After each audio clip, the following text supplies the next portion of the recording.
جن میں بالکل امن رہا۔ فیصلوں میں ہم نے دیکھا کہ تضاد آیا۔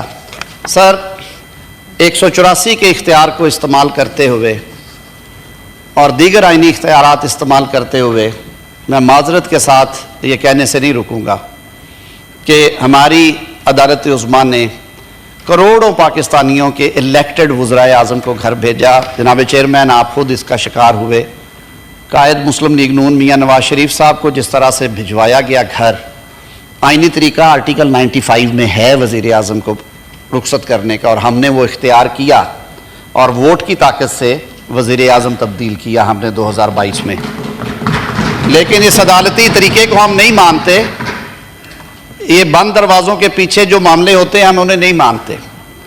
ان شکایات کو سامنے رکھتے ہوئے، تاریخ سے سبق سیکھتے ہوئے، جناب چیئرمین، ہم نے جو آئینی بینچ ہے، آئینی عدالت سے آئینی بینچ تک، اس کے لیے ہمارے دوست کامران مرتضیٰ صاحب ابھی ہاؤس میں آ جاتے ہیں، وہ بہتر جانتے ہیں۔ انگیجمنٹ ہوئی بلاول بھٹو زرداری صاحب کی کراچی میں، اس کے بعد دوسری نشست ہوئی لاہور میں۔ میاں نواز شریف صاحب نے انوائٹ کیا سب کو، جس میں صدر پاکستان، وزیر اعظم پاکستان، دیگر زعماء بھی شریک تھے، اور یہ طے کیا گیا کہ آئینی عدالت کی بجائے عدالت کے اندر ہی آئینی بینچز تشکیل کر دیے جائیں۔ اور یہ تجویز اپوزیشن سے بھی آئی تھی، علی ظفر صاحب بیٹھے ہوئے ہیں، انہوں نے برملا کہا تھا کہ آئینی بینچز تشکیل دے دیے جائیں، ہمیں اعتراض نہیں ہوگا۔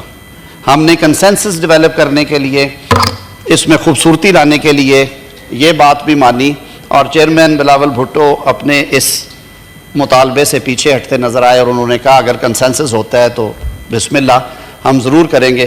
تو آئینی بینچز کا قیام کیا جا رہا ہے، جو سپریم کورٹ کی اوریجنل جورسڈکشن ہے وہ ایکسرسائز کریں گے۔ 184 میں، 186 میں جو جورسڈکشن دی گئی ہے، جو ایڈوائزری ان نیچر ہے، جو ان کی اوریجنل جورسڈکشن ہے، جس میں یہ سو موٹو میں عام زبان میں کہہ رہا ہوں، وہ بھی آتے ہیں، اور اس کے ججز کی نامینیشن میں نے عرض کی وہ بھی جوڈیشل کمیشن آف پاکستان کرے گا تاکہ براڈ بیس کنسنسس ہو۔ چیف جسٹس آف پاکستان کی تقرری اور چیف جسٹس آف پاکستان کا میعاد عہدہ، ماضی میں سر ہم نے دیکھا کئی ایک دو ادوار ایسے آئے جہاں پہ چیف جسٹس صاحب کا میعاد تھی وہ 6 سال، 7 سال، 5 سال تھی۔ میں تفصیلات میں نہیں جاؤں گا، اس کے جو ثمرات ملے وہ ہم سب کے سامنے ہیں۔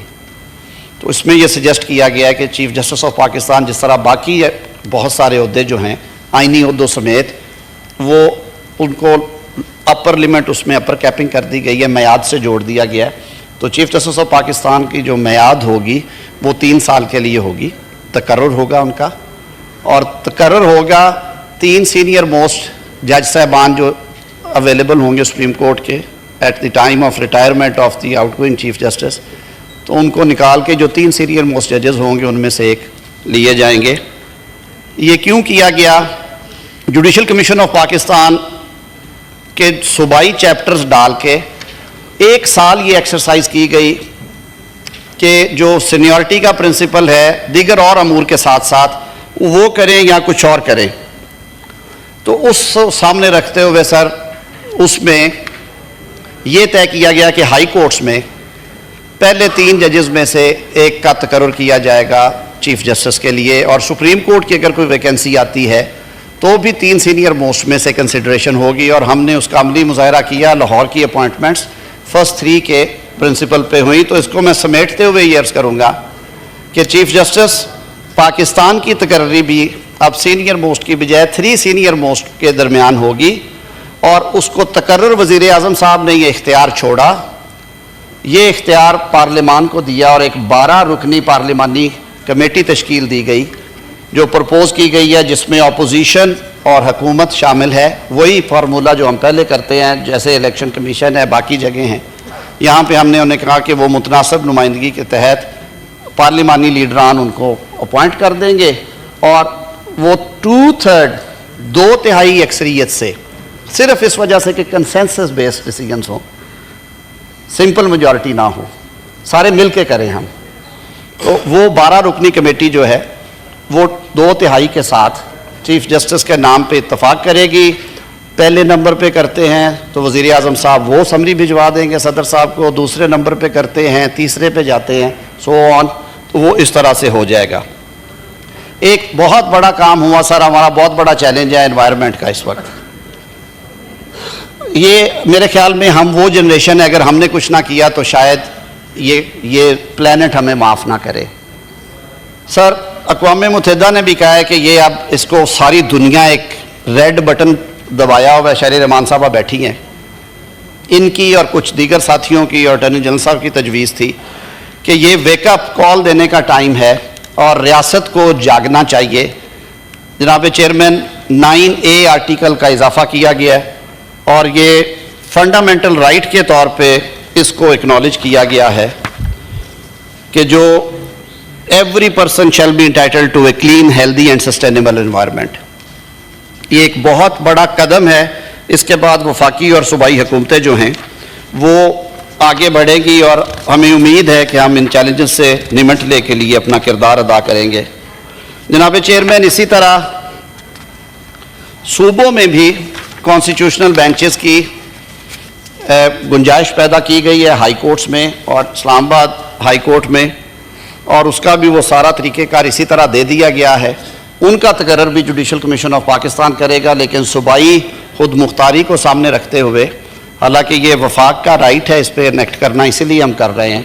صوبوں کو ہم نے کہا ہے کہ اگر آپ یہ طریقہ کار اپنانا چاہیں تو اس صوبے کی صوبائی اسمبلی ٹوٹل ممبرشپ کے 51% کے ساتھ, اور اسلام آباد ہائی کورٹ کے کیس میں جو پارلیمان ہے ہماری وہ 51 ووٹس کے ساتھ یہ ریزولوشن پاس کرے گی اور وہ طریقہ کار اپنا لیں گے.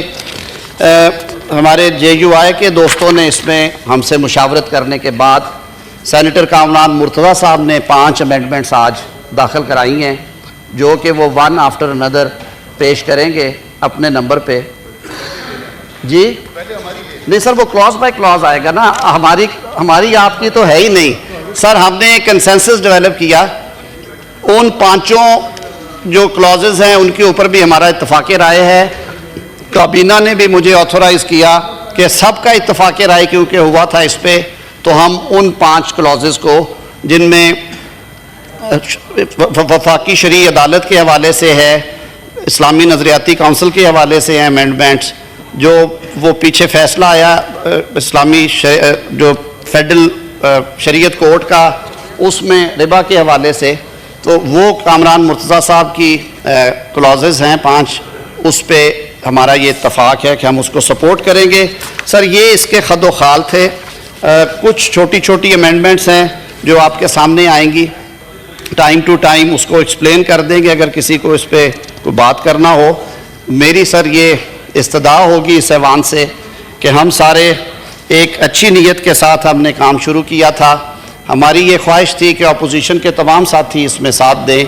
بارکیف ہم شکر گزار ہیں مولانا فضل الرحمان صاحب کے اور ان کے اراکین پارلیمان کے کہ انہوں نے ہمارے ساتھ مل بیٹھ کے انگیجمنٹ کے بعد جو مسودہ فائنل کیا وہ اس پہ ایگری کی اور انہوں نے کہا کہ آج ہم اس کو ووٹ کریں گے.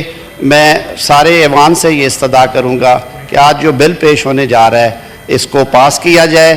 پاکستان کے نظام انصاف کو سست روی سے نکالنے کے لیے, عام آدمی کو انصاف فراہم کرنے کے لیے, جلد اور سستا انصاف فراہم کرنے کے لیے اور شفافیت لانے کے لیے یہ چیزیں کی گئی ہیں. وزیر اعظم نے, حکومت نے اپنے کئی اختیارات چھوڑے ہیں اس پہ, لیکن پارلیمان کو, اس ایوان کو مضبوط کیا ہے. اور مجھے یہ کہنے میں کوئی شک شبہ نہیں ہے کہ فریمرز نے جب کانسٹیٹیوشن بنایا تھا تو آرٹیکل 239 میں ایک میکنزم دے دیا تھا کہ آئینی ترمیم 2/3 اکثریت سے ہوگی, اور اس میں یہ بھی لکھ دیا تھا کہ فار ریموول آف ڈاؤٹس ہم یہ کہہ دیتے ہیں کہ پارلیمان کے اختیار پہ کہ وہ کانسٹیٹیوشن میں کون سی ترمیم کر سکتی ہے یا کون سی نہیں کر سکتی کوئی قدغن نہیں ہے. یہ وہ ایوان ہے جو آئین بنایا جس نے, اور اسی ایوان کو یہ اختیار ہے کہ وہ آئین میں تبدیلی کرے, تحریف کرے, ایجاد کرے. بہت شکریہ جناب چیئرمین. پہلے PTI کے parliamentary leader had already given the floor.